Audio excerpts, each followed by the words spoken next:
You know what time it is, baby. All right, look, year 16, man. I cannot wait. When you start seeing this beautiful mug on the TV screen or your smartphone, whatever it is, it's that time of year, baby. We're coming at you and letting you know a little bit about what we got going on this season. But year 16? Are you kidding me? It all started with a dream. 6 average dudes, and Clay was one of those. But yeah, it's like 6 dudes, and we were just hanging out. Let's start something up, and look what we have turned into, guys. Like I said, I cannot express enough how excited I am for this year 16. Hopefully, we've got all this COVID stuff done with. I'm sure there'll be a couple hiccups, but after last year, just kind of getting through it the way we did. Just very excited about a little bit smoother season as far as some of that stuff goes. But anyway, hope you guys have been enjoying some sea, sand, and sunshine. If you haven't, there's still some time left before the grind of the season begins. But again, very excited to be here, guys. I'm just going to come at you with a little bit of information about kind of how we're going to do this season. Some polls that we sent out and what the results of those were, so stay tuned. All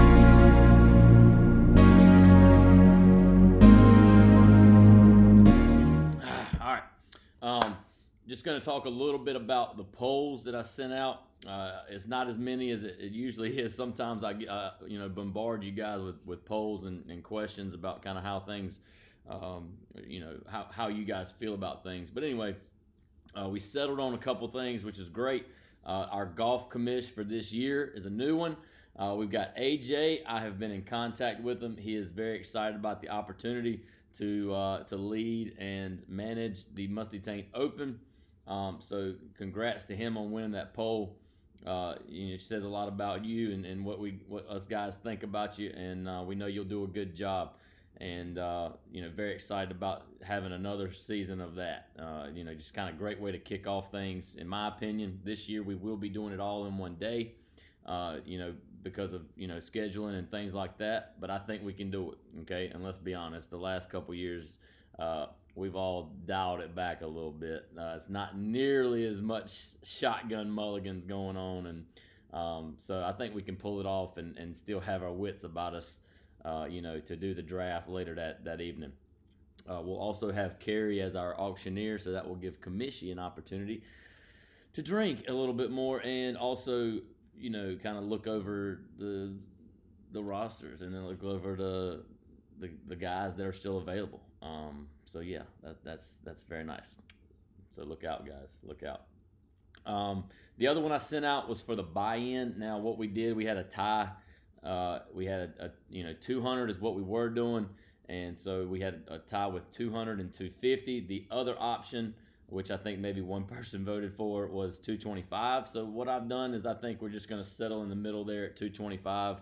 I'm not going to try to push the issue as far as buy-in. It does give us some freedom to do a little more stuff, okay? With that extra 350 that we're going to get this year, may throw in a little bit more on divisions, may throw a little bit more on the weekly payouts, could throw some towards the champion, and we got those other payouts. You got total points, you got highest scoring team for the year, a lot of different things. I've thought about maybe doing a highest scoring player each week, or maybe throwing in some more on the Musty awards at the end of the season. So it just definitely opens it up for some different payouts. That way it's not the best teams always getting all the money, and that's what I want to prevent. So I want to make sure everybody's getting at least an opportunity to get a piece of the pie. So 225 will be the buy-in this year. And also one more thing, I just want to make sure everybody's clear. July 31st, keepers will be due by 9 p.m. Okay, I think it's a Saturday, so that works out great. We haven't had an issue with it in the past. I think a lot of guys have already got their stuff in from what I've heard. So just make sure you're getting those in. And trading is still open. So if you haven't settled on anybody, you're looking around at teams, you can still trade and get a guy that would be your keeper for this year. Okay. So July 31st. All right, so we got golf commish AJ. Congrats on that. And a 225 buy-in. And then keepers, July 31st.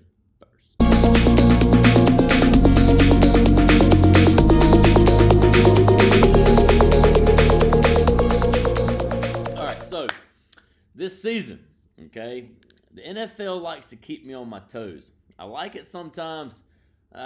Sometimes I'm like, come on, guys. Do they not know that the commissions out there in the world are trying to establish consistency every year? But no. Goodell likes to throw a little wrinkle in there from time to time. So this year, what he's decided to do is to add an extra week to the season. Awesome, right? Another week of fantasy football. But it does throw a little bit of a wrench in what we have already established. With everybody playing everybody, 13 weeks, it worked out perfect. 14, 15, 16 playoffs, awesome. No more, okay? So I've gone back and forth on a couple different things. What I thought about was maybe bringing the divisions back. You play everybody in your division twice, and then you play a couple non-conference or non-divisional games. Didn't like that as far as the flow goes, and not everybody playing everybody. But what I've basically done is doubled up rivalry week. Because I don't want people playing extra division games or playing one extra division game than somebody else. So I've had to bring back rivalry week and make it, double it up. So what's going to happen is you're going to play your rival, okay, which is opposite division for everyone, and it changes year to year. You know that. But you're going to play that particular guy twice. So it'll be week 1. And then also week 14, and you'll play everybody else in between. So the guy you see week 1, you may lose week 1, but you have the entire season to, make your team better and prepare yourself for that last week of the regular season. So it gets a little tricky when they start changing things up. But who you play, and I've gone back and forth on this too. I've talked to a few league members trying to figure out, how we're going to determine who your rivals are. I kind of want to make it random, but also at the same time, I think there's some consistency we could build if we make it where it's 1 versus 1 from the previous year. So like 1 versus 1, 2 versus 2, 3 versus 3, relegated play each other the following year. As long as the NFL keeps it at 18 weeks, and makes it where there's 17 games, I think that we can start here. If they add another game, obviously we can adjust, but I think moving forward, we'll do what we're doing right now, and that is the tiered system. I think the NFL does it very similarly, where they do, the division winner of this, AFC South plays the division winner of the AFC North, or whatever the case. So we're going to do something along those lines. So 1 versus 1, that'll be rivals. So last year it was Demo and Ted. Okay, they'll be the rivals. They'll play each other twice this year. Sorry, I'm looking at my notes here. Zach and Drumo will be rivals. Phil and AJ, those were the number 3 in the division. J House and Tony. God, J House won the freaking title as the 4th seed in the division. All right, hats off, brother. Hats off. Very good. Very nicely done. Big House and Smitty. Derek and Tripp, which brings back the old Wilmington rivalry. They met in the championship one year. And then me and Ben, obviously being the relegated doo-doo guys that we were last year, we'll play each other twice this year. Again, there will be a scheduled video dropped after this. It will come out before the keepers are due, because I don't want the schedule to come out after, me and everybody else has seen who's keeping what. So I will have a scheduled video coming out for you guys within the next week or so. That way you know who's playing who, and how you can kind of look at where your matchups are and what weeks you need to win and all that stuff. Okay, so I'll get that out to y'all as soon as possible. but definitely before keepers are due on the 31st. So, with that extra week, it gives us an extra regular season game, another opportunity for us to win some money, as far as the weekly payouts go. It also adds to well, I guess it keeps it the same. I don't know what the NFL coaches are going to do, but week 17 this year might be like the old week 16. Week 18 this year might be like the old week 17 where everybody's sitting everybody. Okay, it's just new for all of us, but I feel like having that consistency where everybody plays everybody, you play one person once and it's not in your own division. I think that's going to be the best way to go about it. And so that's what we're going to do going into this year and moving forward until Goodell throws another wrinkle at me. All right, I'll try to stay on my toes. If you can dodge a wrench, you can dodge a ball, kind of thing. But anyway, that's how we're going to roll with it. Rivalry week 1 and week 14. You'll play that person twice, and then you'll play everybody else once. And I think it'll work out very well this year as far as determining who makes playoffs and all that stuff. All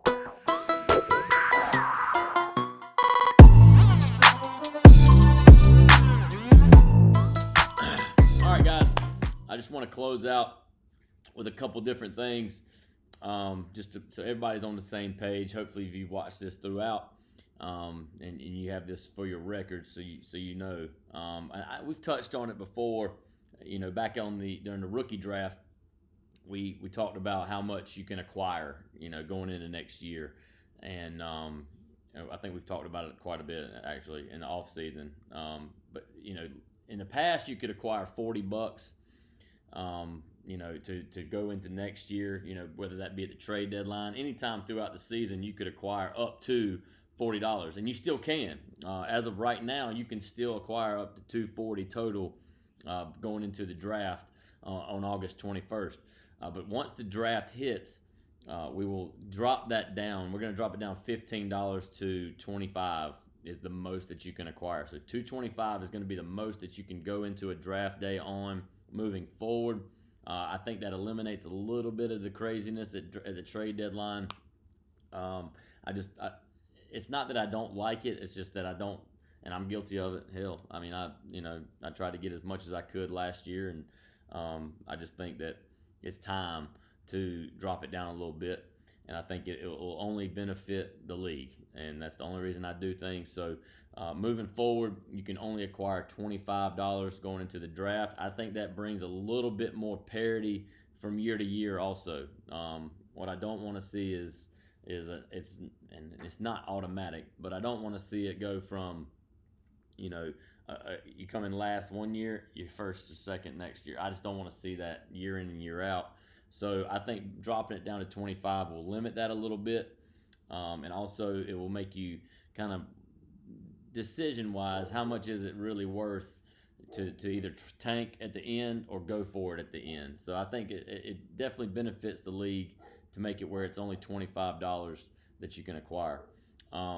Another thing that I want to touch on is it was brought up, when I sent out the poll for, I think it was Golf Commission, but it was brought up about, where the draft location, or I sent out a text saying something about who would like to host. And I get it. Look, hosting the draft and hosting the post golf stuff, it's difficult. It's a lot on you. It makes it where you have to plan out a lot of stuff, and you have to kind of get everything ready at your house for 14 plus people. I understand. Okay, so for us to be able to rent out some type of place would be great. I think Draft Shack or Drive Shack was the one that was brought up. I think that would be an incredible time. We'd go out there, hit the ball around for a couple hours, drink some beers, eat some food, and then get the draft done in one of their little private rooms. I'm waiting to hear back on that stuff. I will let you guys know as soon as I find out. Okay, so hopefully I'll talk to them in the next couple of days or so, because I would love to find out how much accommodations they have for 14 guys doing the draft, and 15 with Kerry coming. So as long as they have one, good Wi-Fi just in case Derek can't make it. Two, it's a controlled atmosphere where it's not too loud. We don't have to hear all kinds of stuff when people are trying to bid. Things like that. That's the stuff that I think about. Because I want draft day, the actual draft itself, I want it to be as smooth as possible. I want it to be something that nobody has any kind of gripes about. If you got a guy that you want and something pops up, golf ball hits the window, some drunk guy falls off the bay, whatever. I don't want any of that stuff to hinder the most important part of the season. Let's be honest. So as long as everything can run smoothly from that, I'm okay with it. But also at the same time, if hypothetically speaking, as of right now, if Derek can't make it, and we have to Zoom in or Skype in or whatever, we need to have good Wi-Fi. We need to have it where we can hear what he's saying. If he's bidding, we need to have all that stuff. I need to be able to set up my projector, with a TV screen, whatever it is. All those things have to be in order for me to okay it, to be honest, because like I said, I think the draft is one of the most important parts of our year, and I think a lot of guys look forward to that part. And so for it to go kind of haywire, that would upset me, and I think it would upset a lot of us. So I'll keep looking into that, and we'll make sure that wherever we go, whatever we decide to do, will benefit the league at the end of the day. All right, it'll be the best thing for us at the end of the day. Okay, guys, I think that's all I got for you. I will send out the schedule video coming up. Okay, you know who your rivals are from the previous segment of the video. That's going to be the way we're going to roll with it. Keepers are due by July 31st. Make sure you get them in. Okay, like I said, we haven't had an issue with that in the last couple of years, which is great. So let's keep that up. And yeah, I think that's it, guys. I'm excited for this year. I cannot wait. I love sending these videos out. I love, getting in touch with you guys, whether it's live or whether it's you watching a YouTube video. I love it. So be ready for more stuff to come. With the schedule video, I've been thinking about tweaking the playoffs and how we kind of go about things with the playoffs. I haven't decided 100% yet. We may keep it the same, but just got a couple ideas. But again, that will be included in the schedule video, which should be out in a week or so. All right. Again, hope everybody's doing well. You, your family, everything. I hope you're enjoying the summertime, the beautiful weather, and you're excited. I hope you're ready for draft weekend, man. Let's get it. Whoa! It's here. It's here. Hope you better be studying. You better be studying. Get on that game. Love you guys. Y'all be good.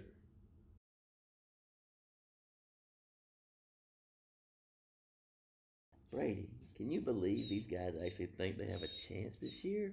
Oh my God, I know, right? It's just crazy to think that they're excited and all this stuff. Are you kidding me?